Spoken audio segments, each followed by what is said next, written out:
कैसे एक spiritual leader बन गए इंडिया और चाइना की दुश्मनी की सबसे बड़ी वजह। हाँ जी दोस्तों, हमारी माने तो इंडिया और चाइना के बीच का असली geopolitical tension Indo Pacific waters में नहीं बल्कि तिब्बत के spiritual leader the 14th Dalai Lama है। आखिर कैसे एक इंसान दो देशों के बीच की लड़ाई का इतना बड़ा रीजन बन गया।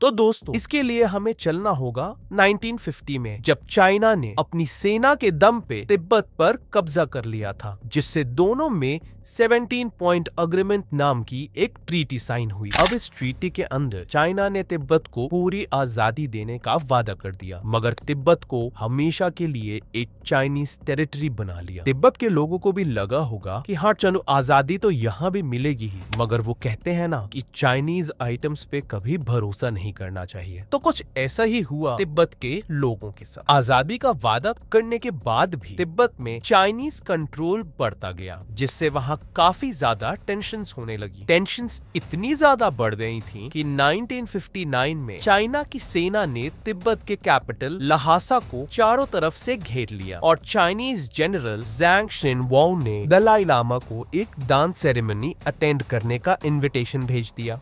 अब आपको भी लग रहा होगा कि कौन सी बड़ी बात है, एक सेरेमनी ही तो अटेंड करनी थी और भला दलाई लामा अकेले तो जाते नहीं। मगर रुकिए, कहानी इतनी सिंपल भी नहीं है। जनरल ज़ैंग ने एक छोटी सी शर्त रखी थी। वो शर्त ये थी कि दलाई लामा को वहां बिना अपने बॉडीगार्ड्स के आना होगा। उस समय दलाई लामा अपने लोगों के साथ नॉर्बोलिंका पैलेस में थे। इनविटेशन मिलते ही दलाई लामा समझ गए कि ये चाइना उनको अरेस्ट करने की एक चाल है। बहुत सोचने और समझने के बाद द तिब्बतन स्टेट ओरेकल ने उन्हें वहां से भाग जाने की सलाह दी। बिना समय गवाए दलाई लामा एक मिलिट्री गेटअप में वहां से निकल गए ताकि वो इस मूवमेंट को जिंदा रख पाए। दलाई लामा, उनकी फैमिली और उनके कुछ लॉयल ऑफिशियल्स ने साथ में जाने का फैसला किया। चाइना की सेना से छुपते छुपाते उन्होंने हिमालय के ऊंचे पर्वतों को क्रॉस कर लिया। इस 13 दिन की डिफिकल्ट जर्नी के बाद वो पहुंच गए उस कंट्री जिसका मोटो है अतिथि देवो भव। हाँ जी दोस्तों, 13 मार्च 1959 को दलाई लामा इंडिया आ गए और जैसा कि इंडिया का मोटो है, उसने बिना कॉन्सिक्वेंसेस का सोचे दलाई लामा और उनकी फैमिली को रहने की जगह दे दी और उनको प्रोटेक्ट करने की जिम्मेदारी ले ली। इंडिया ने इस डिसीजन के साथ चाइना की उस दुखती रग पे हाथ रख दिया, जिससे पूरा चाइना ही छटपटा उठा। आगे क्या होना था? इंडिया के इस डिसीजन को चाइना ने एक फॉरेन इंटरफेरेंस की तरह दी था। उनके लीडर माओ जेडोंग ने तो ये तक कह दिया कि इसमें सारी गलती पंडित जवाहरलाल नेहरू की है और आने वाले समय में इंडिया को इसके कॉन्सिक्वेंसेस झेलने पड़ेंगे। फिर क्या था?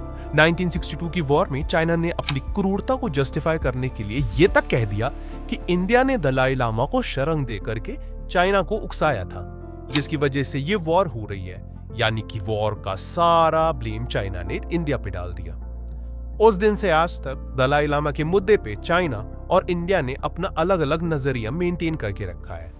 मगर इतने सालों के बाद ये मुद्दा फिर से कैसे सुर्खियां बटोरने लगा? तो दोस्तों, जैसा कि हमने आपको बताया ही था कि दलाई लामा ने 1959 में इंडिया में शरण ले लिया था।